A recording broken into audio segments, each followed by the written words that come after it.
नमस्कार। स्वस्थ जीवन कार्यक्रममा तपाईलाई स्वागत छ। नेपाल सरकार स्वास्थ्य तथा जनसङ्ख्या मन्त्रालय, राष्ट्रिय स्वास्थ्य शिक्षा सूचना तथा सञ्चार केन्द्र र नेपाल टेलिभिजन बीच सहकार्यमा निर्माण गरिएको यो कार्यक्रम एनटिभी प्लसका साथै एनटिभी इटहरी र एनटिभी कोहलपुरबाट पनि हेर्न सक्नुहुनेछ। नेपालको संविधानले स्वास्थ्य सम्बन्धी हकलाई नागरिकको मौलिक हकका रूपमा प्रत्याभूत गरेको छ। समृद्ध नेपाल, सुखी नेपालीको राष्ट्रिय आकांक्षा पूरा गर्न आवधिक योजनाहरूमा पनि गुणस्तरीय स्वास्थ्य सेवामा जनताको पहुँच वृद्धि गर्ने लक्ष्य राखिएको छ भने आधारभूत स्वास्थ्य सेवामा राज्यको लगानी पनि वृद्धि भइरहेको छ। स्वास्थ्य सेवामा आम नागरिकको पहुँच वृद्धि गर्न भएका प्रयासहरूका साथै हरेक व्यक्तिले आफ्नो स्वस्थ जीवनका लागि अवलम्बन गर्नुपर्ने उपायहरूबारे हामीले यो कार्यक्रममा चर्चा गर्नेछौँ।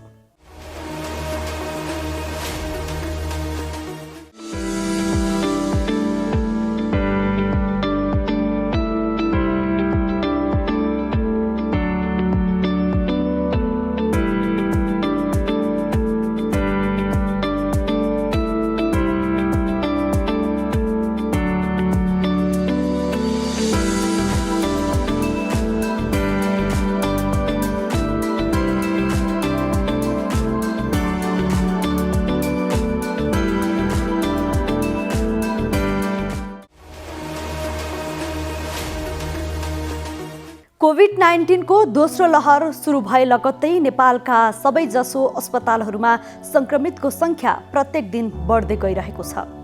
पछिल्लो तथ्याङ्क अनुसार नेपालको कोरोना संक्रमण दर भारतको जस्तै अघि बढेको महामारी विज्ञहरूले बताएका छन्। संक्रमित संख्या, पोजिटिभिटी दर र मृत्यु दरमा नेपालले भारतलाई पछ्याएको तथ्याङ्कले देखाएको छ। गत हप्ताभन्दा यस हप्ता नेपालमा संक्रमित संख्या 228% बढेको छ। यसले महामारी द्रुत गतिमा बढिरहेको पुष्टि गर्दछ। नेपालमा बितेको वर्ष कोरोना भाइरस संक्रमणले वृद्ध र दीर्घ रोगीलाई बढी सकस पारेको थियो। बढी मृत्यु पनि यही समूहका मानिसको भएको थियो। तर अहिलेको लहरमा भने निरोगी युवालाई समेत धेरै असर पारेको छ। महामारीको अवस्थाबारे रिपोर्ट आज हामीले प्रस्तुत गर्नेछौँ। आज हामीले चर्चा गर्ने अर्को विषय हो नाक कान घाँटीमा हुने समस्या र उपचारबारे। नाक कान घाँटीको समस्या भन्नाले सास फेर्न गाह्रो हुने, नाक बन्द हुने, एलर्जी, कान पाक्ने, दुख्ने, घाँटी दुख्ने जस्ता समस्या हुन्।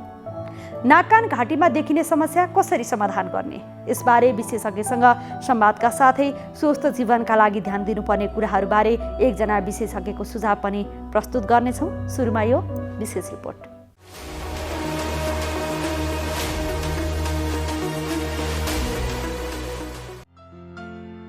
पछिल्लो तथ्याङ्क अनुसार नेपालको कोरोना संक्रमण दर भारतको जस्तै अघि बढेको महामारी विज्ञहरूले बताएका छन्। संक्रमित संख्या र मृत्यु दरमा नेपालले भारतलाई पछ्याएको तथ्याङ्कले देखाएको छ। महामारी विज्ञ डाक्टर अर्चना श्रेष्ठले नेपालका पछिल्ला तथ्याङ्कले नेपालको अवस्था भारत जस्तै देखिएको बताउनुभयो। गत वर्ष कोरोना महामारीमा नेपाल भारतभन्दा 1 महिना पछाडि परेको थियो। यस वर्ष पनि तथ्याङ्कमा हेर्दा भारत जस्तै मोड नेपालले लिँदैछ।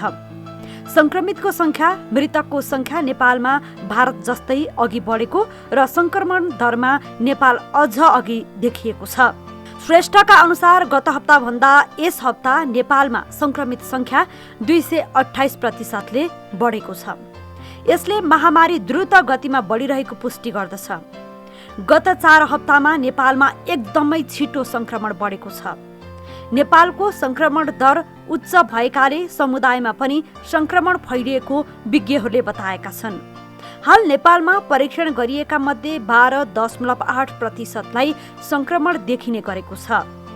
नेपालमा संक्रमणबाट ज्यान गुमाउनेको संख्या पनि बढ्दै गएको छ। अहिलेका हरेक तथ्याङ्कले नेपालमा कोरोना संक्रमण फैलने दर एकदमै उच्च रहेको संकेत गर्दछ। यही दरमा संक्रमण फैलिने हो र रोकथामका उपाय प्रभावकारी नहुने हो भने अबको 1 महिनामा दैनिक झण्डै 1,93,000 संक्रमित हुन सक्ने विज्ञहरूको अनुमान छ। नेपालमा पनि युके भेरिएन्ट तथा डबल म्युटेन्ट भेरिएन्ट देखिएको छ। भारतमा छिटो संक्रमण बढ्नुमा युके भेरिएन्ट जिम्मेवार मानिएको छ। नेपालमा पनि यो देखिसकेकाले संक्रमण अझै बढ्ने जोखिम छ।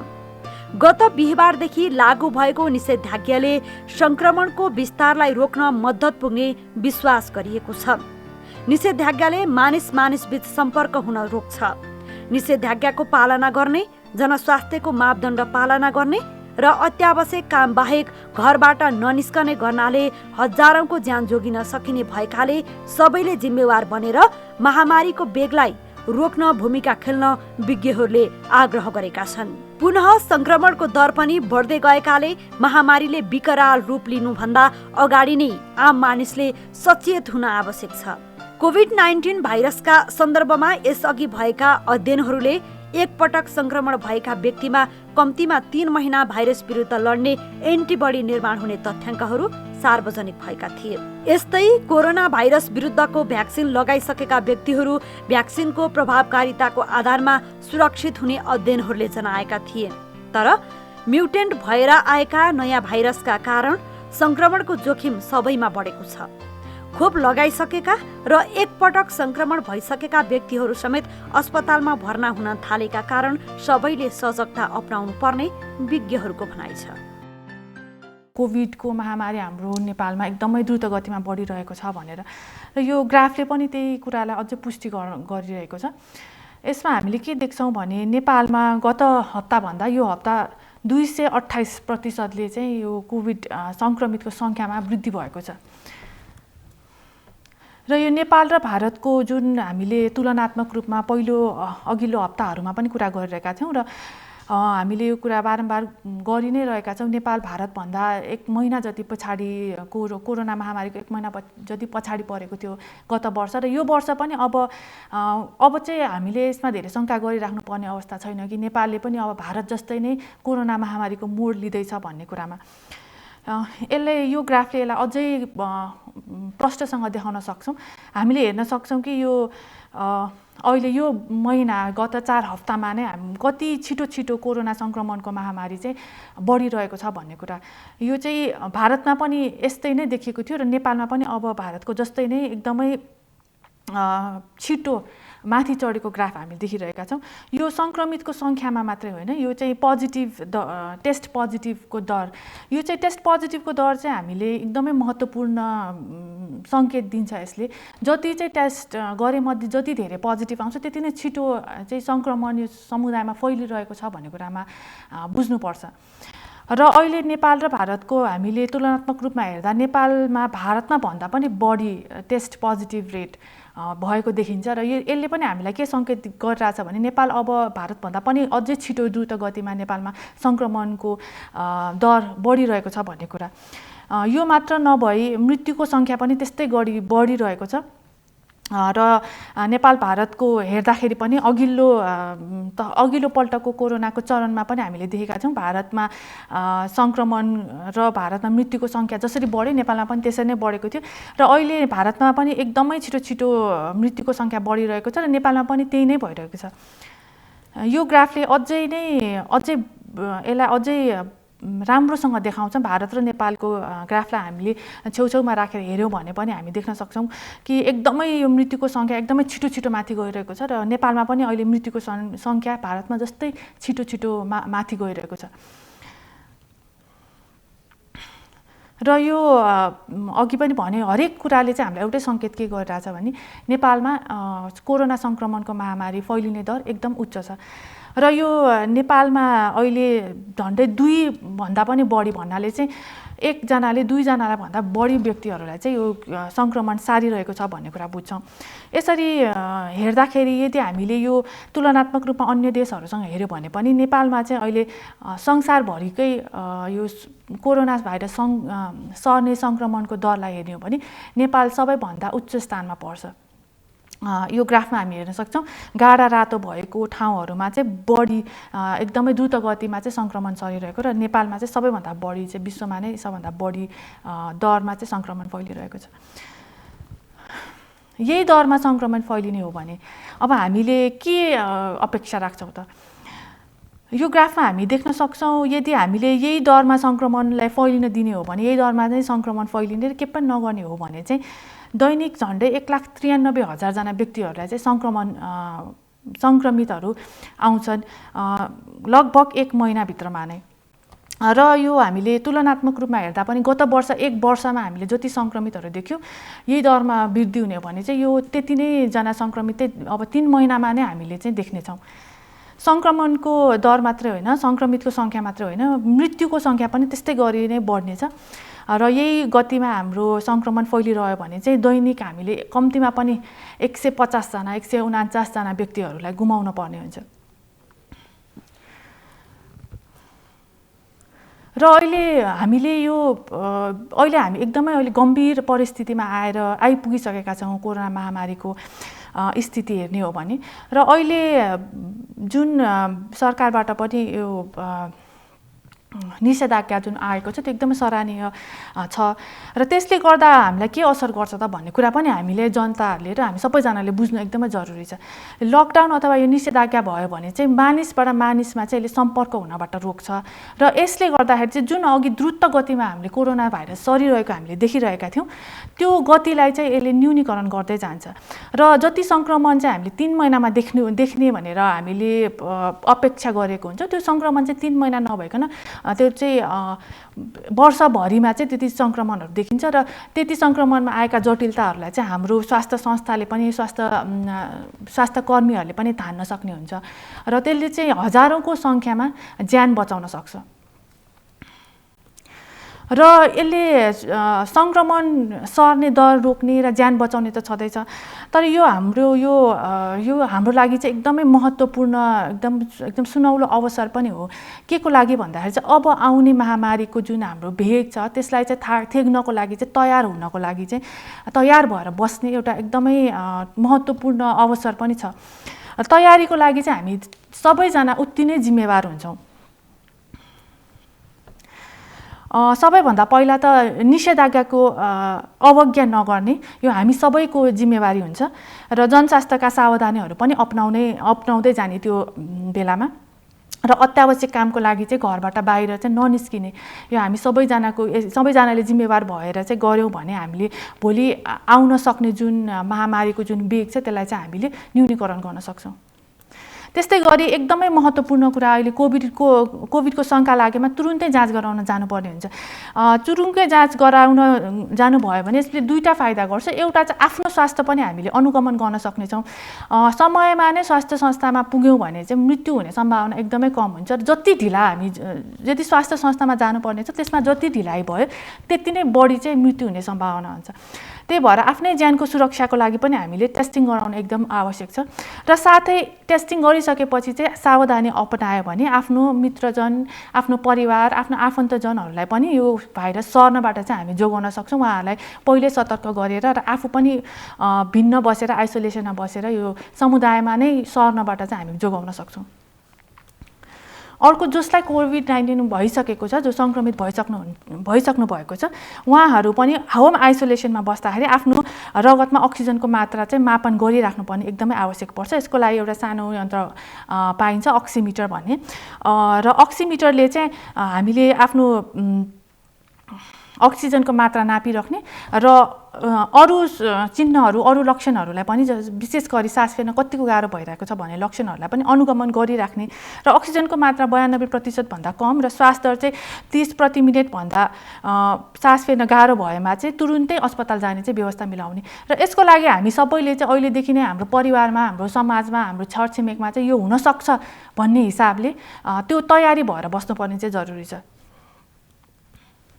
त्यस्तै स्वास्थ्य संस्थाहरूमा चाहिँ अत्यावश्यक सेवा बाहेक अन्य सेवाहरू रोकेर कोभिडको दोस्रो लहरको लागि तयारी गर्न जरुरी छ। त्यसमा कोभिड केसको व्यवस्थापन गर्ने, ट्रियाजको व्यवस्थापन गर्ने भन्नाले चाहिँ जो कोही स्वास्थ्य संस्थामा आउनुहुन्छ उहाँहरूलाई ज्वरो आएको छ कि छैन, सास फेर्न गाह्रो भएको छ कि छैन, खोकी लागेको छ कि छैन भनेर जाँच गरेर मात्रै छुट्टाएर, जस्तै ज्वरो आउने, खोकी लाग्ने, सास फेर्ने बिरामीलाई छुट्टै र बाँकी अन्य बिरामीहरूलाई चाहिँ छुट्टै जाँच गरेर चाहिँ पहिल्यै छिर्ने बेलामा नै छुट्टै राखेर चाहिँ हामीले उपचार गर्न सक्यौँ भने त्यसले पनि कोरोना सङ्क्रमणलाई चाहिँ फैलिनबाट बचाउन सकिन्छ र साथै कन्ट्याक्ट ट्रेसिङको पनि एकदमै ठुलो महत्त्वपूर्ण भूमिका छ। र अहिले चाहिँ जुन गतिमा, जुन दरमा हामीले कोरोना सरिरहेको छौँ त्यसमा चाहिँ कन्ट्याक्ट ट्रेसिङ अब सम्बन्धित निकायले मात्र गरेर पनि पुग्दैन। जो व्यक्ति सङ्क्रमित हुनुहुन्छ चाहिँ उहाँहरूले आफ्नो कन्ट्याक्ट ट्रेसिङ आफैले गर्न पनि एकदम जरुरी छ। भन्नाले चाहिँ जो व्यक्ति सङ्क्रमित हुनुहुन्छ उहाँहरूले आफूसँग सम्पर्कमा आएका सबै व्यक्तिहरूलाई चाहिँ तुरुन्त खबर गरेर उहाँहरूलाई सो क्वारेन्टाइनमा बस्नको लागि चाहिँ भन्ने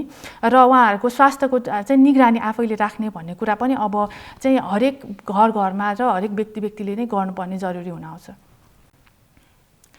त्यस्तै गरी स्थानीय निकायको पनि एकदमै ठुलो भूमिका हुन्छ। अहिले स्थानीय निकायले टेस्टिङको क्षमता वृद्धि गर्नुपर्ने जरुरी छ, किनभने जुन गतिमा नेपालमा अहिले सङ्क्रमण फैलिरहेको छ यही टेस्टिङको क्षमताले चाहिँ हामीलाई पुग्दैन अब।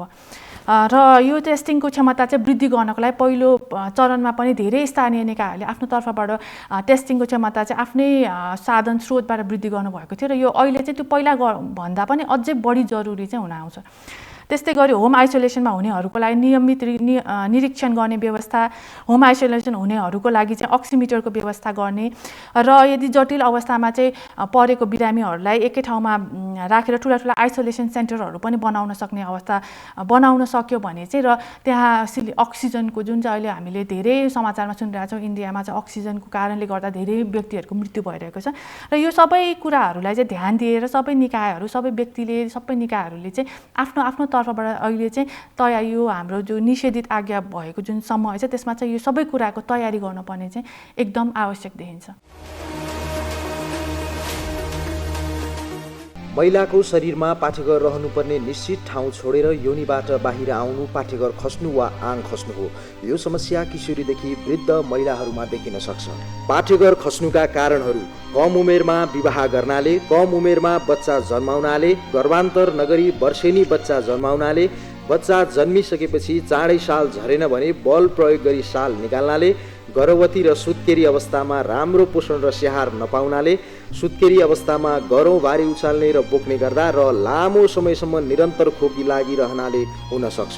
पाठेघर खस्दा देखिने लक्षणहरू: ढाड र कम्बर दुख्ने, टुक्रुक्क बस्दा खोक्दा बल गरेर कन्दा, भारी बोक्दा हिँड्दा अप्ठ्यारो हुने वा तल योनिबाट केही डल्लो झरेको जस्तो हुन्छ, सेतो पानी बग्ने, खोक्दा हाँस्दा अलिअलि पिसाब छुइने, बाहिर निस्केको पाठेघर घाउ हुने, सङ्क्रमण हुने पनि हुन सक्छ। पाठेघर खसेको छ भने महिला स्वयंले लाज नमानी तुरुन्तै स्वास्थ्य संस्थामा गई सेवा र सल्लाह लिनुपर्दछ। झाडा पखाला रोग जुनसुकै उमेरका मानिसलाई जहिले पनि लाग्न सक्छ, तर विशेष गरी गर्मी तथा वर्षाको मौसममा झाडा पखाला बढी मात्रामा फैलन्छ र कहिलेकाहीँ महामारीको रूप पनि लिन्छ। झाडा पखाला रोग लाग्न र महामारी हुन नदिन खानेपानी भकभकी उमालेर वा फिल्टर गरेर वा क्लोरिन प्रयोग गरेर वा सोडिस विधिद्वारा निर्मलीकरण गरी शुद्ध र सुरक्षित पानी मात्र पिउने गरौँ। पानी राख्ने भाँडा सफा राख्ने र पिउने पानीलाई सधैँ छोपेर राख्ने गरौँ। खानेपानीको स्रोत वा मुहान सधैँ सफा राखौँ। खाना बनाउनु अघि, खानु अघि र खुवाउनु अघि दिसा पिसाब गरेपछि, बच्चाको दिसा सफा गरेपछि र फोहोर वस्तु छोएपछि सधैँ साबुन पानीले मिची हात धुने गरौँ। फोहोर, बासी, सडे गलेको, झिङ्गा भन्केको र खुला रूपमा राखिएका खानेकुराहरू नखाऊ। काँचै खाइने खानेकुराहरू र फलफुल सफा पानीले राम्ररी पखालेर मात्र खाऊ। घुङ्गी, गङ्गटा, माछा, मासु जस्ता खानेकुरा खाँदा ताजा र राम्ररी पकाएर मात्र खाऊ। सबैले चर्पीमा मात्र दिसा पिसाब गर्ने र बच्चाको दिसा पिसाब पनि चर्पीमा नै लगी फाल्ने गरौँ। घर, आँगन र चर्पी सधैँ सफा राखौँ। घर र गोठको फोहोरलाई उचित तरिकाले विसर्जन गरौँ। यदि कसैलाई झाडा पखाला लागिहालेमा शरीरबाट झाडा पखालाको रूपमा जति पानी खेर गएको छ त्यति नै अनुपातमा पुनर्जलीय झोल बनाएर खाने र खुवाउने। बच्चालाई झाडा पखाला लाग्दा पुनर्जलीय झोलसँगै जिङ्क चक्के दिनको एकपटक 10 दिनसम्म नबिराई खुवाउने। स्तनपान गरिरहेको बच्चालाई झाडा पखाला लागेमा पटक पटक स्तनपान गराइरहने। झाडा पखाला हुँदा भातको माड, दालको रस, गेडागुडी वा तरकारीको रस प्रशस्त मात्रामा खाने र खुवाउने। साबिकमा जस्तै खानेकुरा खाने र खुवाउने। घरेलु उपचारबाट झाडा पखाला नरोकिएमा बिरामीलाई तुरुन्त नजिकको स्वास्थ्य संस्थामा लागि उपचार गराउँ।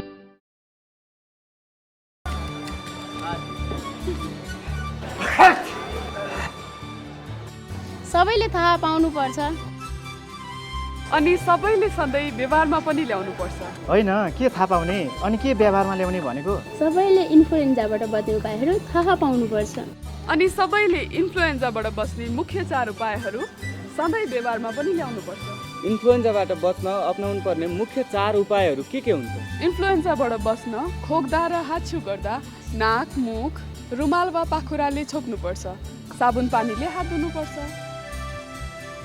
अनि रुवाखोकी लागेको बिरामीको कम्तीमा 1 मिटर टाढा बस्नुपर्छ र अनावश्यक रूपमा मानिसको भिडभाड हुने ठाउँमा जानु हुँदैन। यस्तो व्यवहार सधैँ गरे इन्फ्लुएन्जाबाट बच्न सकिन्छ होइन त? हो, स्वास्थ्य व्यवहार स्वस्थ जीवन। लामो प्रसुति व्यथाको कारण बच्चाको टाउकोले योनि मार्ग र पिसाब थैली वा दिशा थैली वा दुवैलाई थिचेर प्वाल परेर प्रसव फिस्टुला हुन्छ। प्रसुतिपछि महिलामा दिशा चुहिरहने, पिसाब चुहिरहने वा दिशा पिसाब दुवै चुहिरहने समस्या प्रसव फिस्टुला हो। कलिलो उमेरमा बच्चा जन्माउँदा पनि प्रसव फिस्टुला हुन सक्दछ। प्रसव फिस्टुलाले महिलाहरूलाई शारीरिक, मानसिक तथा सामाजिक समस्या सृजना गर्छ। प्रसव फिस्टुला रोकथाम गर्न सकिन्छ। नियमित गर्भजाँच गर्ने, जन्मान्तरका लागि परिवार नियोजनको साधन प्रयोग गर्ने, स्वास्थ्य संस्थामा दक्ष प्रसुतिकर्मीबाट सुत्केरी गराएमा प्रसव फिस्टुला हुनबाट बचाउन सकिन्छ। प्रसव फिस्टुला उपचारबाट निको हुन्छ। उपचार पाइने अस्पतालहरू बीपी कोइराला स्वास्थ्य विज्ञान प्रतिष्ठान धरान, काठमाडौँ मोडल अस्पताल काठमाडौँ, सुर्खेत प्रादेशिक अस्पताल सुर्खेत।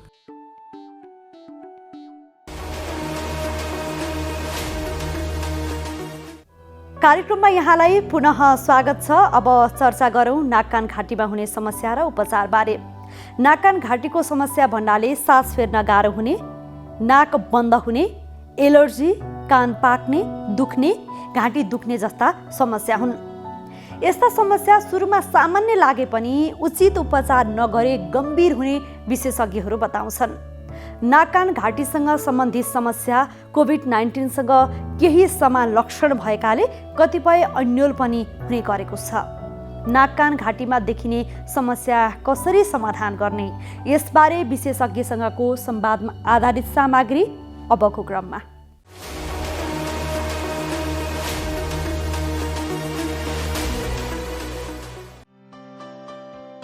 नाक कान घाँटीको समस्या भन्नाले सास फेर्न गाह्रो हुने, नाक बन्द हुने, छालाको एलर्जी, कान पाक्ने, दुख्ने, घाँटी दुख्ने जस्ता समस्या हुन्। यस्ता समस्या सुरुमा सामान्य लागे पनि उचित उपचार नगरे गम्भीर हुने विशेषज्ञहरू बताउँछन्। नाक कान घाँटीसँग सम्बन्धित समस्या कोभिड-19सँग केही समान लक्षण भएकाले कतिपय अन्यल पनि हुने गरेको छ। कोरोना भाइरसले पहिले घाँटी, सास नली र फोक्सोका कोषलाई असर गर्दछ। कोरोना भाइरस संक्रमणका प्रारम्भिक लक्षण तथा नाक कान घाँटीसँग सम्बन्धित समस्याका लक्षणहरू मिल्दाजुल्दा भएकाले बिरामीलाई अन्यल हुने गरेको छ। नाक कान घाँटीमा देखिने समस्या कसरी समाधान गर्ने, नाक कान घाँटी रोग विशेषज्ञ डाक्टर सङ्गीता रेग्मी चालिसेसँग हामीले संवाद गरेका छौँ। कानको देखिने समस्याहरूमा मेन कानगुजीले दुःख दिइरहेको हुन्छ एउटा, अर्को कानको इन्फेक्सन्सहरू छ, त्यसलाई चाहिँ कहिले कानमा पिलो आएको पनि हुनसक्छ। कान कोट्याउने बिरामीहरूमा धेरै, सुगरको बिरामीहरूमा अलिक कमली देखिन्छ। भनेपछि पिलो कानमा पनि पिलो आउँछ, एकदम दुःख दिन्छ, धेरै दुख्छ र यसले दुःख दिन्छ। त्यसपछि भित्र अझ मिडल इयरमा गयो भने हाम्रो इन्फेक्सन्सहरू छ जसले गर्दाखेरि चाहिँ कान सुन्न कमी हुन्छ र बच्चाहरूमा एउटा कान सुन्न कमी हुने कारण यो मिडल इयरको इन्फेक्सन पनि हो। यसलाई हामी एओएम एक्युट ओटाइटिस मिडिया अथवा अझ लामो समयसम्म रह्यो भने क्रोनिक ओटाइटिस मिडिया पनि भनेर भन्छौँ। र त्यस्तै अरू चक्कर लाग्ने समस्या पनि कानको कारणले हुनसक्छ, किन जनतालाई थाहा नहुनसक्छ धेरैलाई, किन कानले सुनाइको मात्रै काम नगरेर ब्यालेन्सको काम पनि गर्छ है। र कानका ट्युमरहरू पनि हुनसक्छन् धेरै नै। र कान नसुन्ने समस्या विभिन्न कारणहरूले कान नसुन्ने पनि हुनसक्छ। यो कानको भयो। अब नाकको कुरा गर्दाखेरि चाहिँ हामीले कमनली देख्ने भनेको रुगाखोकी भइहाल्यो। अब त्यो भाइरल इन्फेक्सनले नि हुनसक्छ अथवा एलर्जी, रुगाखोकी एलर्जीको कारणले। अहिले त यति धेरै पल्युसनहरू छ, प्रदूषणहरू छ, त्यसले गर्दा एलर्जीहरू पनि हुनसक्छ। नाकबाट रगत आउने त्यसका कारणहरू पनि धेरै छन्। पिनास नाकको एउटा कारणमध्ये र नाकको मासु पलाउने पलिपहरू पनि भन्छौँ र विभिन्न क्यान्सरहरू पनि देखिन सक्छ नाकमा। त्यस्तै घाँटीमा यसो हेर्दाखेरि चाहिँ घाँटी दुख्ने समस्या धेरै बिरामीहरूको होइन, त्यसलाई हामी फ्यारेन्जाइटिस पनि भनेर भन्छौँ। अब यो मेनली एलर्जीले पनि हुनसक्छ, ग्यास्ट्रिकको कारणले पनि हुनसक्छ र घाँटीमा टन्सिलको कारणले टन्सिलाइटिसहरू पनि हुनसक्छ। के अरू त्यो बाहेक घाँटीका क्यान्सरहरू पनि छन्, घाँटीमा गलगाँडहरूको पनि समस्या देखिन्छ र क्यान्सरहरू पनि देखिन्छ। यो नै अहिले हामीले देखिने समस्याहरू यति नै छन्, धेरै जसो समस्याहरू छ। धेरै मात्रामा बालबालिकाहरूको कान एकदमै धेरै पाक्ने होइन, यो समस्या चाहिँ धेरै बालबालिकाको हुन्छ। खास के कारणले पाक्ने गर्छ कान पाक्ने कारणहरू धेरै छन्। अब जस्तो जन्मजातै कानमा समस्याहरू होइन, जन्मजात नै कानमा समस्याहरू भयो भने पनि त्यसले हुनसक्छ है। अनि अर्को वातावरणमा धुवा धुलोहरू गर्दा एलर्जीले गर्दाखेरि पनि हुनसक्छ कानमा। जस्तो कानमा जुन एउटा स्टेसन ट्युब भन्ने हुन्छ त्यो राम्रोसँग काम गरेन भने त्यसको कानमा समस्याहरू निम्त्याउँछ। अब यो चाहिँ टन्सिलको कारणले पनि त्यो स्टेसन ट्युबमा टन्सिलमा इन्फेक्सन भयो भने पनि त्यसलाई प्रब्लम गर्छ। एलर्जी रुगा लागिराख्यो भने पनि बच्चाहरूमा त्यो हुनसक्छ। र अर्को हाम्रो रिस्क फ्याक्टर्सहरू भनेर भन्छौँ हामी, जुन कानको कारणहरू देखिने, यसो रिस्क फ्याक्टर्सहरू हेर्दाखेरि चाहिँ के देखिएको छ भने बच्चाहरूमा बोतलबाट दुध खाने, बोतल फिड चाइल्ड भनेर हामी भन्छौँ, आमाको दुध नखाएर सानोमा बोतलबाट दुध खाने, डे केयर सेन्टरमा छिटो जाने, त्यो क्राउड भयो नि धेरै, त्यसले गर्दा इन्फेक्सन हुने चान्स हाई छ। त्यही कारणले गर्दाखेरि चाहिँ अर्को चाहिँ क्लेफ्ट प्यालेट, क्लेफ्ट लिप भन्ने हुन्छ, जुन बमसानी हाम्रो खोडे देखिन्छ नि, त्यसले पनि स्टेसन ट्युबलाई प्रब्लम गर्छ र त्यसले पनि कानमा समस्या दिन्छ। र अर्को कानको समस्या देखियो अलि निम्न वर्गीयहरूमा धेरै देखिएको छ, किनभने उनीहरूमा न्युट्रिसनको प्रब्लम, अनि एउटै परिवार एउटै सानो ठाउँमा सबै परिवारहरू बस्दा ओभर क्राउडिङ भनेर भन्छौँ हामी, त्यो पनि एउटा रिस्क फ्याक्टर छ होइन। र अर्को प्यासिभ स्मोकिङ, जस्तो बाउ आमाले धुम्रपान गर्नुभयो अनि बच्चामा त्यो धुवा आयो, बच्चाले त गरे होइन एक्टिभली, त प्यासिभ स्मोकिङ त्यो पनि एउटा रिस्क फ्याक्टर छ। सो यो सबै कारणले गर्दाखेरि चाहिँ कानको समस्या बच्चाहरूमा धेरै देखिन्छ। जस्तै नि अब बच्चाहरूले त भन्न सक्दैनन् कान पाक्यो भनेर होइन, उनीहरूलाई त गाह्रो त भइरहेको हुन्छ नि। हजुर, अभिभावकहरूले चाहिँ बच्चाको कान पाक्दैछ भनेर चाहिँ कसरी थाहा पाउने त? ओके, कान पाकेको सुरुमा त कान पाक्नुभन्दा अगाडि लक्षणहरू जस्तो दुखाइ हुनसक्छ होइन। कति अभिभावकले भन्नुहुन्छ राति अचानक सुतिरहेको बेलामा चिच्याएर उठ्यो बच्चा होइन, उठ्यो फेरि एकछिनमा सुत्यो भनेपछि त्यो एउटा लक्षण हुनसक्छ। अथवा कान चिलाउने, सानो बच्चा भन्न नसक्ने हात लगिराख्ने, कि सानो बच्चाले कानतिर त्यो हात लगिरहेको हुन्छ, त्यो याद गर्नुपर्छ। र अब पिपहरू आउने त पाकिसकेपछि त पिप आउँछ, त्यो त डेफिनेटली थाहा भइहाल्छ, बेला बेलामा कान हेरिदिनुपर्छ।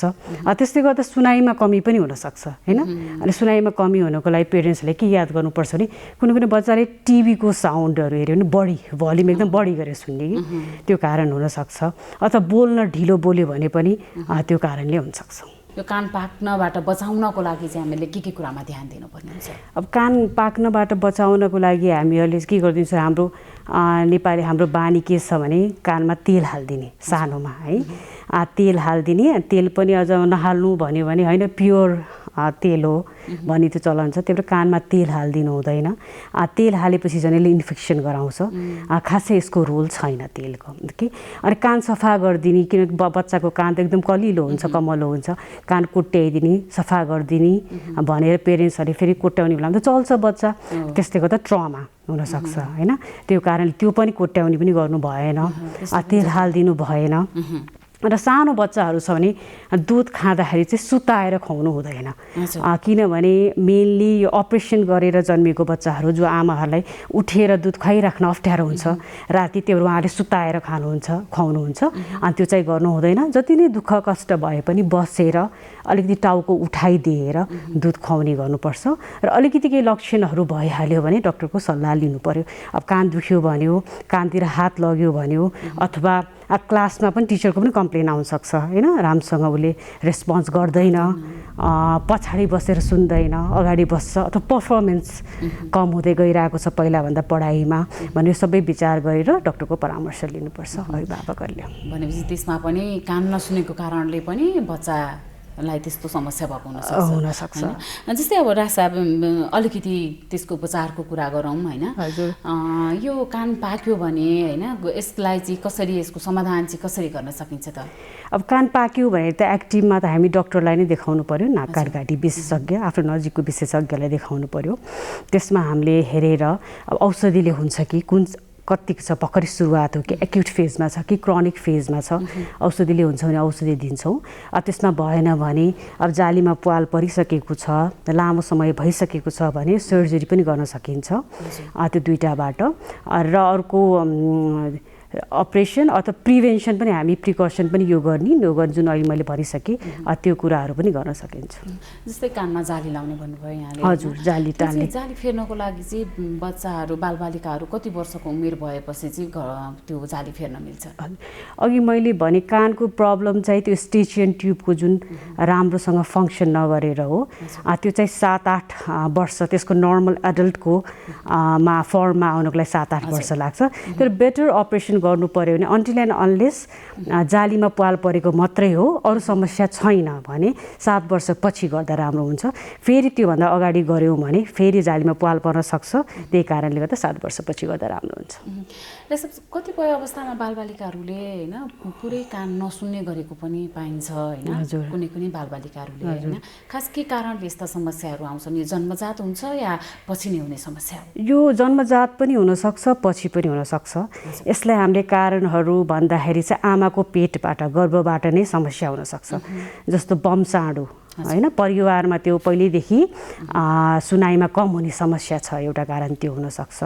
अथवा गर्भ अवस्थामा भयो भने आमालाई इन्फेक्सन भएको बेलामा इन्फेक्सन भयो, हामी टर्च इन्फेक्सन भन्छौँ होइन, भाइरल इन्फेक्सनहरू सिभियर भयो भने त्यस्तो कारणले हुनसक्छ। अथवा आमाले केही कारणले गर्दा कानलाई असर गर्ने औषधिहरू लिनुभयो गर्भ अवस्थामा आउँदाखेरि, त्यो कारणले हुनसक्छ। अथवा रेडिएसन, आमालाई रेडिएसन पर्यो, रेडियोथेरापी दिनु पर्यो र त्यो कारणले पनि गर्भ अवस्थामा बच्चाहरूको कान सुन्न कमी हुनसक्छ। त्यस्तै जन्मिँदाखेरि पनि समस्याहरू आइपर्यो, जस्तो समयभन्दा अगाडि नै बच्चा जन्मियो, जन्मिँदाखेरि वेट एकदम कम थियो, अराउन्ड 1500 ग्राम जतिभन्दा कम, जन्मिने बित्तिकै उसलाई निलो भएर आयो, सास फेर्नमा समस्या भयो, अक्सिजनको कमी भयो, इन्फेक्सन भयो, अनि त्यो कारणले पनि हुनसक्छ। अथवा जन्मिने बेलामा कुनै बेला फर्सेपहरू हामी युज गर्छौँ होइन, अथवा जन्मिने बित्तिकै जन्डिस भयो एकदम भने त्यो पनि एउटा कारण हो। भनेपछि त्यसले पनि कान नसुन्ने हुनसक्छ। र जन्मिसकेपछि पनि मेन कारण भनेको इन्फेक्सनै भयो। र कानमा जथाभावी अभिभावकहरूले ल कान पाकेको छ, ठिकै छ, डक्टरलाई भन्दा पहिला औषधि पसलबाट एउटा कानको दबाई हालौँ न भन्ने हामीहरूको बानी छ डक्टरलाई देखाउनुभन्दा पहिला। तर कतिपय औषधि त्यसैले नै झन् कान सुन्नमा कमी गरिरहेको छ, जटिल बनाउँछ। झन् सुनाइ राम्रो होस्, कान पाक्न कम होस् भन्ने औषधिले नै झन् सुनाइमा प्रब्लम गराउँछ। त्यो यो कारणहरू चाहिँ यति नै छन्।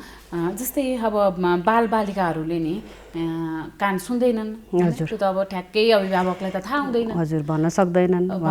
कसरी चाहिँ थाहा पाउन सकिन्छ डाक्टर साहब? अब त्यो चाहिँ कसरी ध्यान दिनुपर्छ, अभिभावकले ध्यान दिनुपर्ने कुरा चाहिँ के हुन्छ त्यसमा? अघि पनि मैले अलिकति भनिसकेको थिएँ, जस्तो बच्चाले घरमा बस्दाखेरि रेस्पोन्स राम्रोसँग गरेन, हुन्छ नि, 1-2 चोटि बोलाउँछौँ वास्ता गरिरहेको हुँदैन नि, त्यो पनि एउटा हुनसक्छ। टिभीको साउन्डहरू अलिकति ठुलो गऱ्यो भने त्यो पनि विचार गर्नु पर्यो।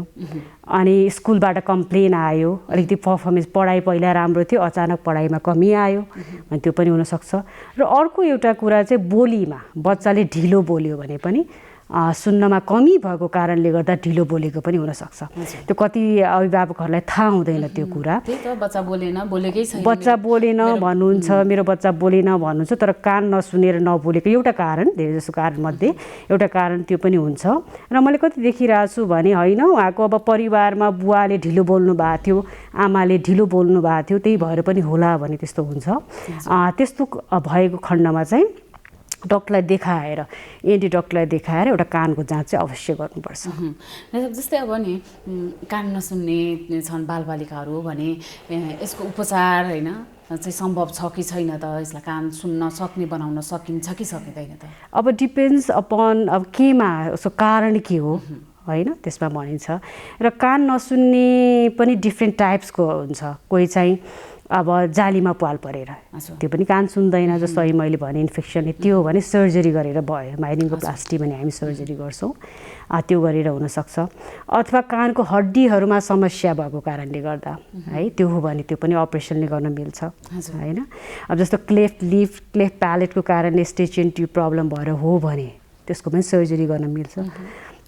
सो इन्फेक्सनले हो भने इन्फेक्सनको नि ट्रिट गर्न सकिन्छ होइन। तर अलिकति अप्ठ्यारो गाह्रो नसकिने भनेको नसाको कारणले हो भने, किन कान नसुन्नेलाई हामीले डिफ्रेन्ट भागमा डिभाइड गरेछौँ, conductive hearing loss, sensorineural hearing loss र मिक्स्ड हेरिङ लस भनेर भन्छौँ।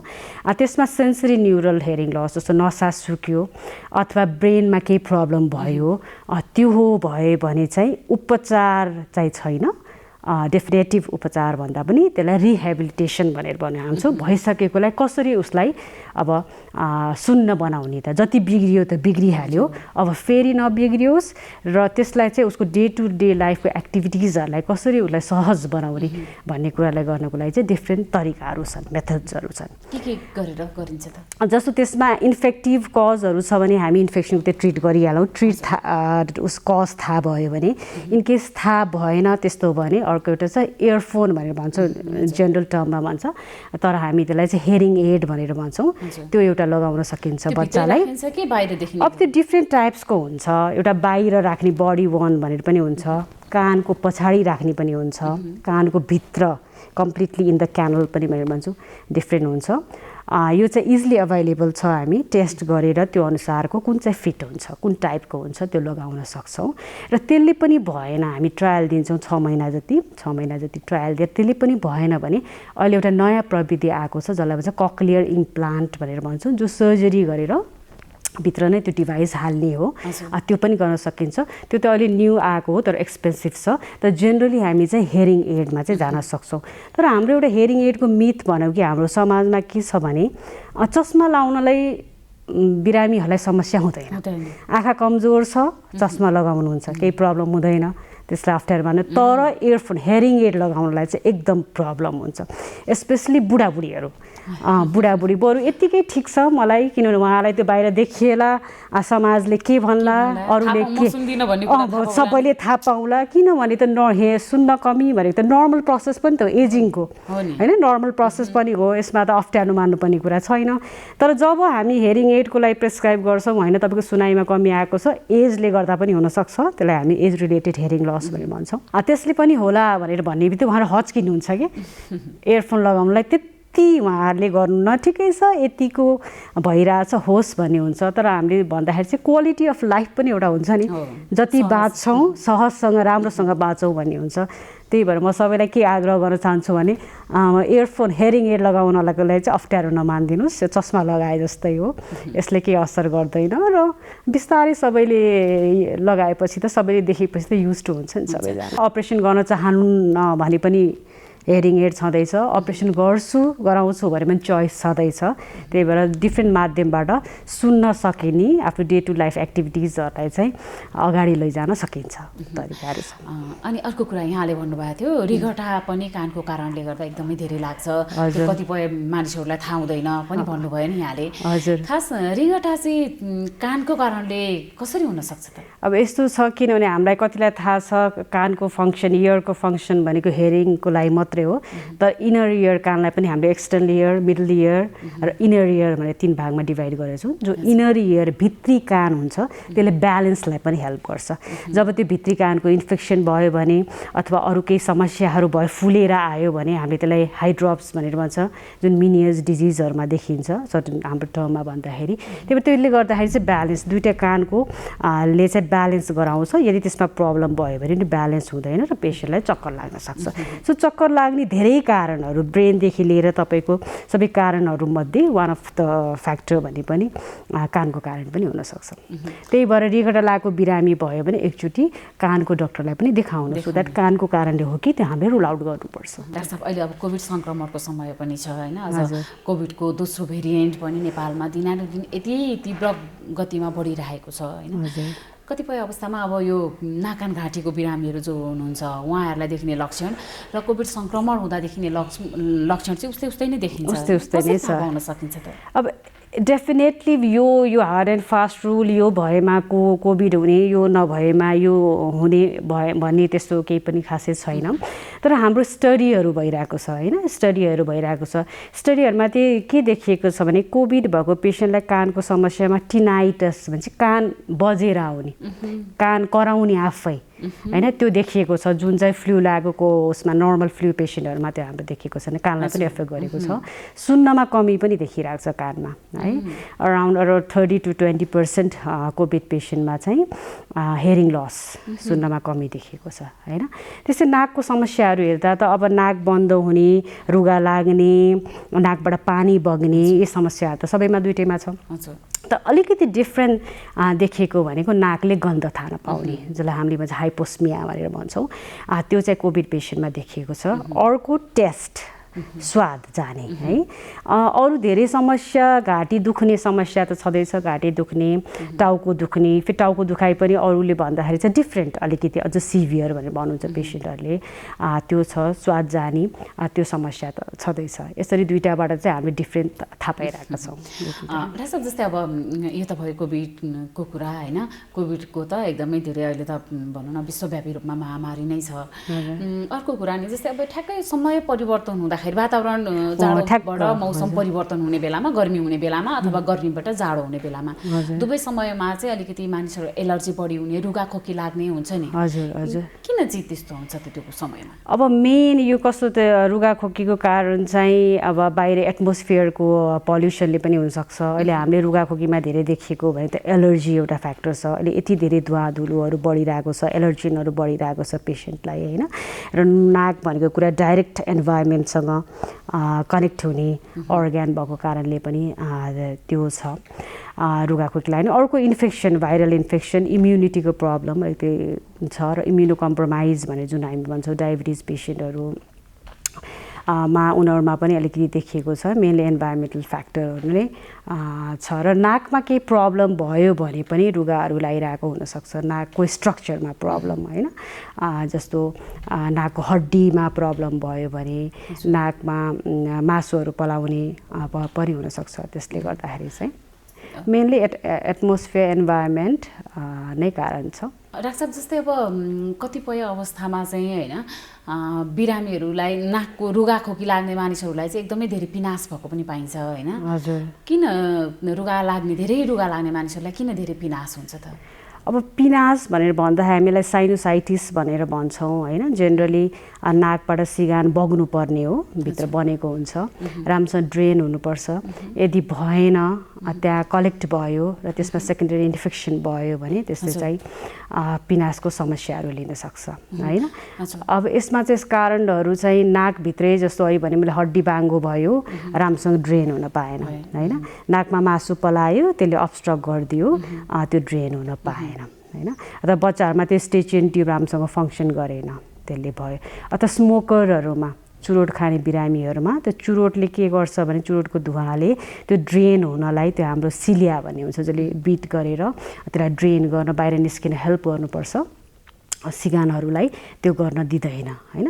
त्यो कारणले गर्दाखेरि चाहिँ सबै फोहोर जमिसकेपछि सेकेन्ड इन्फेक्सन भएपछि अनि त्यसपछि पिनास हुन्छ। अब छोटो समयमा भएर निको पनि हुनसक्छ। र कसलाई यदि स्ट्रक्चर डिफर्मिटी भनेर भन्छौँ हामी, नाकभित्र नै त्यो हड्डी बाङ्गो भएर समस्या भयो भने चाहिँ क्रोनिक फेज, लामो समय भयो भने क्रोनिक साइनसाइटिस भन्ने भन्छौँ। यो जस्तै पिनास नि फेरि एकचोटि भइसकेपछि निको हुन्छ नि, यो फेरि बल्झिन्छ कि बल्झिँदैन त? अब यस्तो छ, कारण के हो भने जस्तो इन्फेक्टिभ हो, इन्फेक्सनले हो भने त इन्फेक्सनलाई ट्रिट गर्यो भने राम्रो भयो होइन। तर कहिले कहिले बमसाँडो पनि हुनसक्छ। त्यो सिलिया मैले जुन भने त्यसको प्रब्लम ले हो, अथवा नाकको हड्डी बाङ्गो भएर हो भने त्यसको सर्जरी गर्नु पर्यो होइन। मासु पलाइसकेछ, त्यसले बन्द गरेको छ भने नाकको सर्जरी, पोलिपको सर्जरी गर्नु पर्यो होइन। त्यही कारणले गर्दा कारण के हो त्यसमा भर पर्छ। जस्तै डाक्टर कतिपय अवस्थामा सधैँ रुगा लागिरहन्छ, यो रुगा नै हो भनेर पनि चुप लाएर बसिदिन्छ होइन। वास्तवमा यो पिनास हुँदा चाहिँ कस्ता लक्षणहरू देखिन्छन् त? अब मेनली नाक बन्द हुने, दुइटै नाक, मुखले सास फेर्नुपर्ने कारण हुन्छ। अनि अर्को नाकबाट सिगान आउने। जेनरली नाकको इन्फेक्सन नभएको नर्मल सिगान त सेतो अलिकति होइन त्यस्तो हुन्छ। तर यसमा चाहिँ पिप जस्तो रगत मिसिएको नाकको सिगान होइन, नाकले गन्ध थाहा नपाउने, पुरा अनुहारै दुखेर आउने, भारी भएर आउने होइन, नाकले गन्ध थाहा नपाउने, टाउको दुख्ने, अब कतिलाई त सुती बेलामा खोकी लाग्ने सुत्दाखेरि होइन, र बेला बेलामा थुक निलिराख्नु पर्ने, पोस्ट नेजल ड्रिप भन्छौँ हामी, थ्रोट क्लियरेन्स भनेर भन्छौँ।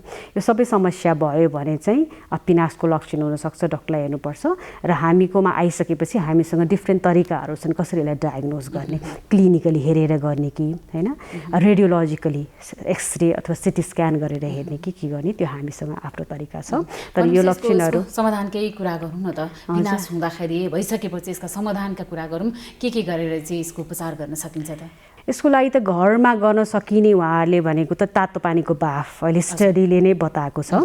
तातो पानीको बाफ लिँदा के गर्छ भने यसले चाहिँ नाकलाई सुन्निएको कम गरेर ड्रेन गर्न हेल्प गर्छ होइन।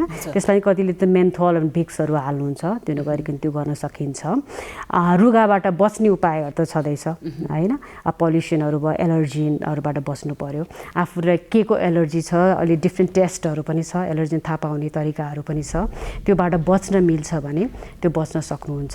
र पहेँलो सिगान आइसक्यो, धेरै भयो, टाउको दुख्यो, ज्वरो आउन थाल्यो, रगत मिसिएर आउन थाल्यो सिगानहरू भने डक्टरलाई देखाउनुपर्छ कि। सो हामीकोमा आइसकेपछि हामीले चाहिँ मेडिकल ट्रिटमेन्ट भनेर मेडिसिन दिन्छौँ सुरुमा हेरेर होइन, स्थिति कस्तो छ त्यो हेरेर त औषधिहरू दिन्छौँ। अब त्यसले भएन, अब डिफ्रेन्ट कजहरू हेरेर पत्ता लगाउन ट्राई गर्छौँ, अनि त्यसले पनि भएन भने हामी सर्जरी पनि गर्छौँ। जस्तै रासा कसैलाई अब मलाई पिनास भयो कि भनेर शङ्का लाग्यो, लक्षणहरू देखियो भने होइन, आफूले के कुरामा ध्यान दिनुपर्ने हुन्छ र पिनास बारम्बार भइरहने मानिसहरूले पनि विशेष गरी के कुरामा ध्यान दिनुपर्ने हुन्छ? अब जेनरली मान्छे उहाँहरूले बिरामीहरूले सोध्नुहुन्छ, मैले भने इन्भाइरोमेन्ट मास्क लगाएर हिँड्ने, धुवा धुलोबाट बस्ने, अलिकति हुँदैमा तातो पानीको बाफ लिने, त्यो गर्न सक्छ। र कतिले चाहिँ डाइटको पनि कुरा गर्नुहुन्छ, के दुधको परिकारहरू खान हुने नहुने अथवा दही खान नहुने त्यस्तो भनिन्छ। तर डेफिनेटली त्यस्तो स्टडीहरूमा त्यस्तो खासै देखिएको छैन। तर के देखिएको छ, चिसोले चाहिँ नाकलाई अझ बन्द गर्छ कि, त्यही भएर चिसो दही खायो अथवा चिसो फ्रिजको कुराहरू खायो भने त्यही भएर नाक बन्द हुन्छ भने हामीले चाहिँ अब किन त्यो मान्छे एकबाट अर्कोमा फरक हुनसक्छ। त्यही कसैलाई त्यो फ्रिजको खाएर नाक बन्द हुन्छ, झन् सास फेर्न गाह्रो भयो जस्तो हुन्छ भने हामीले चाहिँ त्यो नखानु भनेर भन्छौँ, किनभने चिसोले चाहिँ बेफाइदा गर्छ भनेर भन्छौँ। नेपालमा नाक कान घाँटी सम्बन्धी उपचार चाहिँ कस्तो कस्तो छ त, केबाट गर्न सकिन्छ डाक्टर? अब डिफ्रेन्ट उपचारहरू मेन त्यो अपरेसन छ, अपरेसनमा नै अहिले एन्डोस्कोपबाट गर्न सकिन्छ होइन, यसलाई फङ्सनल एन्डोस्कोपिक साइनस सर्जरी भन्छ। पहिला हामी नाकको मासुहरू गर्नको लागि काट्नको लागि निकाल्नको लागि चिरेर बाहिर दाग बनाएर पुरा चिरेर निकाल्नु पर्थ्यो। अहिले नेपालमा त्यो स्थिति छैन, अहिले एन्डोस्कोप छिराएर भित्रबाट सबै मासुहरू निकाल्न सकिन्छ होइन। त्यसलाई बिरामीलाई थाहा पनि हुँदैन अपरेसन गरेको नगरेको, किनभने बाहिर दागहरू त केही पनि देखिँदैन होइन। त्यो छ। अर्को कुरा रोबोटिक पनि आइसकेको छ, तर हाम्रोमा नेपालमा अहिले एभाइलेबल छैन। रोबोटको चाहिँ एभाइलेबल नभएको कारणले चाहिँ त्यो नचिरिकन दूरबीनको सहायताले गर्ने सर्जरीहरू चाहिँ सबै छन्। भनेपछि नेपालमा सबै उपचारहरू चाहिँ सम्भव छ र घाँटीको क्यान्सर सम्बन्धी उपचारहरू पनि सबै।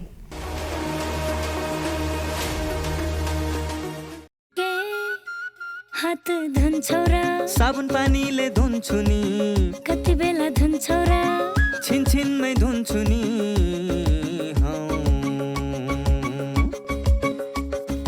घरमा पस्दा अफिस पस्दा सधैँ धुन्छु हात, कोरोनालाई यसै गरी भगाइदिन्छु म त। घरमा पस्दा अफिस पस्दा सधैँ धुन्छु हात, कोरोनालाई यसै गरी भगाइदिन्छु म त। भान्सा छिर्नु अगाडि, खाना खानु अगाडि, जहाँ त्यही छोएपछि हातले छोपी खोकेपछि, हात धुन्छौ र साबुन पानीले धुन्छु नि, कति बेला धुन्छौ र छिनछिनमै धुन्छु नि। कोरोनाबाट बस्ने 3 उपायहरू: व्यक्ति बीच 2 मिटर टाढा बस्ने, घरबाट बाहिर निस्कँदा मास्क लगाउने र बेला बेलामा साबुन पानीले मिची 20 सेकेन्डसम्म हात धुने। कोरोनाबाट आफू पनि बचाउँ र अरूलाई पनि बचाउँ। नमस्कार, म डाक्टर अम्बिका प्रसाद गेवाली, म होमियोपैथी चिकित्सक। अहिले नेपाल मात्रै नभएर विश्व नै यो कोरोना महामारीबाट हामी आक्रान्त छौँ र अहिले विश्वको ध्यान नै यो रोगसँग कसरी लड्ने, कसरी यसबाट मुक्ति पाउने भन्ने हिसाबमा विश्व लागि परेको छ र नेपालमा पनि नेपाल सरकार, विभिन्न सङ्घ संस्था, सम्पूर्ण स्वास्थ्य सिस्टम र हरेक मान्छेहरू रोगबाट कसरी हामी मुक्ति पाउन सक्छौँ भनेर हामी चाहिँ लागिरहेका छौँ। यसमा चाहिँ उपचारका विभिन्न पद्धति भएको हुनाले होमियोपेथिक, एलोपेथिक, आयुर्वेदा र अरू सिस्टमहरू पनि आफ्नो लेभलबाट काम गरिरहनु भएको छ। अरूको सिस्टमको बारेमा हामीलाई थाहा छ। होमियोपेथिकमा पनि यो रोगसँग लड्ने, यसलाई प्रिभेन्सनको हिसाबबाट र रोग लागिसकेपछि पनि हामीले उपचार गर्ने औषधिहरू भएको हुनाले होमियोपेथिकले पनि यो रोगको उपचारको लागि हामीले योगदान दिइरहेका छौँ। नेपाल सरकारले एउटा प्रोटोकल बनाएर होमियोपेथिकलाई, आयुर्वेदलाई पनि जनमानसमा कसरी उपचार गर्ने भनेर प्रोटोकल तयार गरेर दिनुभएको छ र त्यसै अनुसार हामीले उपचार गरिरहेका छौँ। र सबै मान्छेहरूले के गर्नु पर्यो भने यो रोगको विरुद्धमा काम गर्ने, जुन सोसल डिस्टेन्सिङको कुराहरू, मास्कको प्रयोग गर्ने, त्यसपछि खानपिनमा राम्रो ध्यान दिने, यिनी कुराहरू गर्ने, अनि प्राकृतिक जीवनशैली हामीले चाहिँ अनुसरण गर्नुपर्ने हुन्छ। सबै कुरालाई चाहिँ जे कुरामा पनि हाम्रो स्वास्थ्यलाई कसरी परिवर्तन गर्ने भन्ने हिसाबले कुराकानी गर्नुपर्ने हुन्छ र यो चाहिँ धेरै कम्प्लिकेटेड कुरा होइन, सिम्पल कुरा नै छ। एकदमै सन्तुलित आहार विहार गर्ने, अनि जाँड रक्सी, सिगरेट खानेकुराहरू यिनीहरूबाट हामी बाँच्नुपर्छ। त्यसपछि भिडभाडमा कम गर्नु पर्यो, भिडभाडमा जानु भएन। सोसल डिस्टेन्सिङका कुराहरू यिनी कुरा त सबै मान्छेलाई थाहा छँदैछ र होमियोपेथिक हिसाबमा अहिले अब नेपाल सरकारले जसरी गरिरहनु भएको छ, अस्पतालहरू चाहिँ अहिले कोभिड पेसेन्टले फुल छन्, बेडहरू नपाइरहेको अवस्था छ। त्यसले गर्दाखेरि हामीले चाहिँ एकदमै अत्यन्तै सचेत भएर हामी अगाडि बढ्नुपर्ने हुन्छ र रोग लाग्यो भने चिकित्सकहरूसँग सम्पर्क गरेर कसरी उपचार गर्न सकिन्छ त्यो कुरा गर्नु पर्यो। होमियोपेथिकमा पनि यो रोगको बिगिनिङको स्टेजमा हामीले चाहिँ एकदम इफेक्टिभ हिसाबले उपचार दिइरहेछौँ। धेरै मान्छेहरूलाई हामीसँग फोनमा कुराकानी गरेर होमियोपेथिक अस्पतालमा र होमियोपेथिक डक्टरहरूसँग तपाईँहरू सम्पर्क गर्नुभयो भने तपाईँहरूको आवश्यकता अनुसारको औषधिहरू हामीले प्रेसक्रिप्सन दिन्छौँ र नेपाल सरकारले दिएका निर्देशनहरूलाई पालना गर्ने, स्वास्थ्यको न्यूनतम कुराहरूलाई हामीले ध्यान दिन सक्यो भने रोगबाट बचिन्छ, आत्तिनुपर्ने कुराकानी हुँदैन। र यो पनि एउटा अरू सामान्य रोगहरू जस्तै कुराकानी हो। अरू रोगबाट हामी जसरी बच्ने कोसिस गर्छौँ, यसलाई पनि त्यस्तै हिसाबले लिने, नआत्तिने र संयम भएर अगाडि बढ्ने गर्यो भने रोगबाट बच्न सकिन्छ, आत्तिनुपर्ने कुराकानी हुँदैन। अङ्गदान महादान, मृत्यु पश्चात नाश हुने मानव शरीरका अङ्गहरूको दान गरौँ, पुण्य कमाऊ। नमस्कार है काका। नमस्कार। होइन, रेडियोमा ध्यान दिएर के सुनिरहनु भएको हो? रेडियोमा अङ्गदान गरौँ, पुण्य कमाऊ भनेर भनिराखेको छ, त्यही सुनिराखेको नि। अङ्गदान भनेको के हो? यो अङ्गदान पनि गर्न मिल्छ र? ल सुन्नुहोस् काका, हाम्रो शरीर मृत्यु पश्चात नाश भएर जान्छ। नाश भएर जाने शरीरका विभिन्न भाग जस्तै छाला, कलेजो, आँखा, मुटु लगायतका अङ्गदान गरेर अन्य व्यक्तिको शरीरमा राख्न सकिन्छ। कुनै व्यक्ति वर्षौँदेखि मृगौलाको रोगी, अन्धोपनको समस्याबाट पीडित भएका छन्, त्यस्ता समस्याबाट ग्रसित भएका बिरामीहरूले नयाँ जीवन पाउँछन्। काका, अङ्गदान गर्न मिल्ने रहेछ। यस्तो कार्यमा त हामी पनि आजैदेखि लागिहाल्नुपर्छ। ओहो, आजैदेखि यो कार्यमा लागिहालौँ। ल काका, म घरतिर लागेँ है। कहाँ घरतिर लाग्ने? हामीलाई पनि अङ्गदान गर्ने ठाउँसम्म पुर्याउनु परेन नाम दर्ता गर्न? उहाँहरूले त नाम दर्ता गराइसक्नुभयो, तपाईँहरूले नि। दर्शकवृन्द, स्वस्थ जीवनका लागि खानपान, बानी व्यवहार, जीवनशैली आदिमा ध्यान दिनुपर्छ।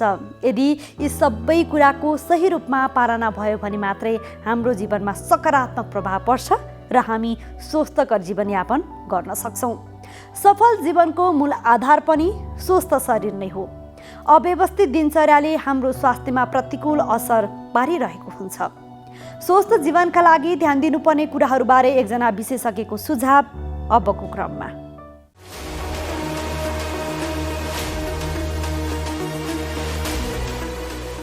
नमस्कार, मेरो नाम अर्चना श्रेष्ठ हो र म चाहिँ अहिले काठमाडौँ विश्वविद्यालयमा उपप्राध्यापकको रूपमा काम गरिरहेको छु र आज जीवनशैलीको बारेमा चाहिँ थोरै जानकारीहरू दिनेछु। स्वस्थ जीवनशैलीको लागि दुईवटा कुरा एकदमै महत्त्वपूर्ण हुन्छ। एउटा चाहिँ पोषणयुक्त खाना र अर्को चाहिँ शारीरिक व्यायाम। पोषणयुक्त खाना भन्नाले चाहिँ हामीले ब्यालेन्स डायट पनि भन्छौँ र त्यसमा धेरै प्रकारको खानाहरू पर्छ र अहिले धेरै अनुसन्धानहरूबाट पनि हामीले जानिसकेका छौँ कि कस्तो खालको खाना चाहिँ स्वस्थकर हुन्छ र कस्तो खालको खाना चाहिँ स्वस्थकर हुँदैन। स्वस्थकर खानामा चाहिँ सबैभन्दा अग्रम स्थानमा चाहिँ यो फलफुल र सागसब्जीहरू नै पर्छ। तरकारी सागसब्जीहरू नै पर्छ र तरकारी सागसब्जी चाहिँ हामीले दिनको पाँच छाक चाहिँ खानुपर्ने हुन्छ। एकै छाकमा दुईचोटि गर्दा पनि हुन्छ, त्यसमा आलु चाहिँ पर्दैन। र अर्को चाहिँ साबुत अन्न भन्छौँ हामीले, जुन चाहिँ यो हाम्रो अहिले चाहिँ हामीले बजारमा पाउने सेतो चामल होइन, सेतो यो मैदाको जुन खानेकुराहरू हो त्यो चाहिँ एकदमै अस्वस्थकर खानेकुराहरू हो। र स्वस्थकर खानामा चाहिँ साबुत अन्न खैरो चामलको भात भयो, त्यसमा होइन आटाकोले बनेको खानेकुराहरू, आटाको रोटीहरू, अनि त्यो चाहिँ स्वस्थकर खानेकुराहरूमा पर्छ।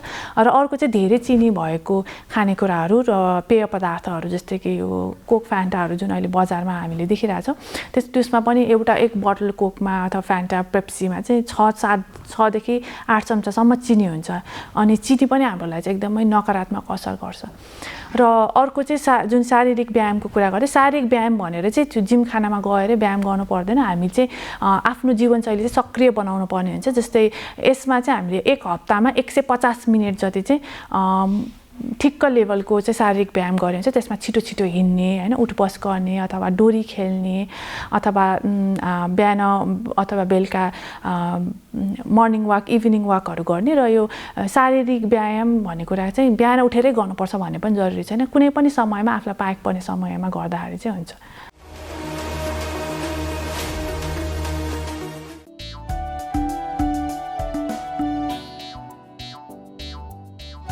नमस्ते दाजु भाउजू। नमस्कार। कताबाट अस्पतालमा? कसलाई के भयो र?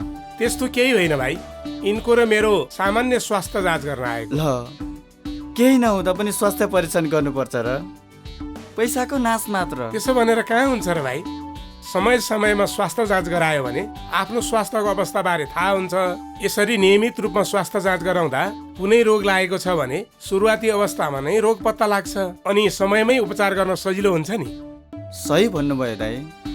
मैले पनि आफ्नो र परिवारको नियमित स्वास्थ्य जाँच गराएको भए आज मेरो श्रीमतीको यो हालत हुने थिएन र पैसा पनि जोगिन्थ्यो। म त मेरो र मेरो परिवारको स्वास्थ्य प्रति सजग छु। तपाईँ पनि अबदेखि नियमित रूपमा स्वास्थ्य परीक्षण गराउनुहोस् है। राष्ट्रिय स्वास्थ्य शिक्षा सूचना तथा सञ्चार केन्द्र।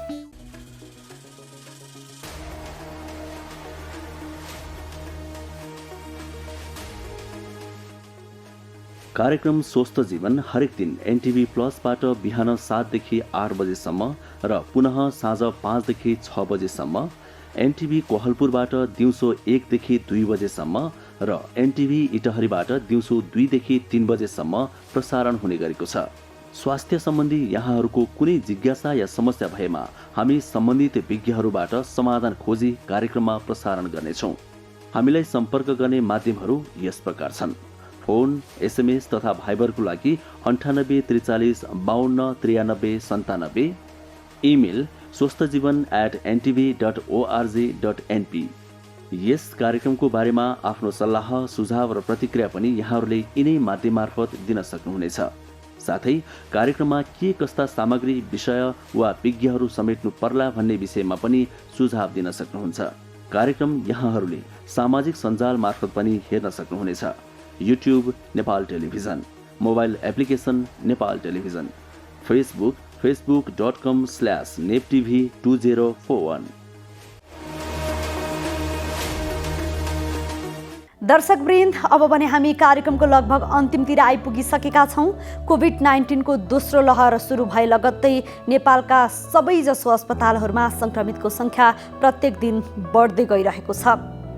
पछिल्लो तथ्याङ्क अनुसार नेपालको कोरोना संक्रमण दर भारतको जस्तै अघि बढेको महामारी विज्ञहरूले बताएका छन्। संक्रमित संख्या, संक्रमण दर र मृत्युदरमा नेपालले भारतलाई पछ्याएको तथ्याङ्कले देखाएको छ।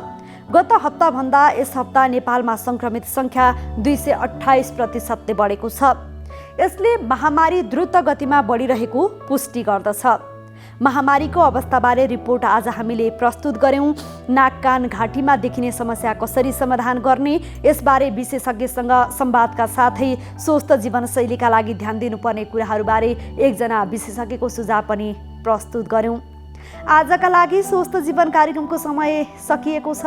यो कार्यक्रम नेपाल टेलिभिजनको वेबसाइट www.nepaltvonline.com तथा नेपाल टेलिभिजनको मोबाइल एप र फेसबुक, युट्युब जस्ता सामाजिक सञ्जालमा पनि हेर्न सक्नुहुनेछ। यो कार्यक्रममा तपाईका स्वास्थ्य सम्बन्धी समस्या, सरकारले प्रवाह गरेका स्वास्थ्य सेवा अथवा हाम्रो कार्यक्रमबारे कुनै जिज्ञासा छन् भने हामीलाई सम्पर्क गर्न सक्नुहुनेछ। सम्पर्क माध्यम हामीले टेलिभिजन स्क्रिनमा पनि देखाइरहेका छौँ। तपाईका समस्यालाई हामीले सरकारी अधिकारी वा विज्ञ मार्फत समाधान गर्ने प्रयास गर्नेछौँ।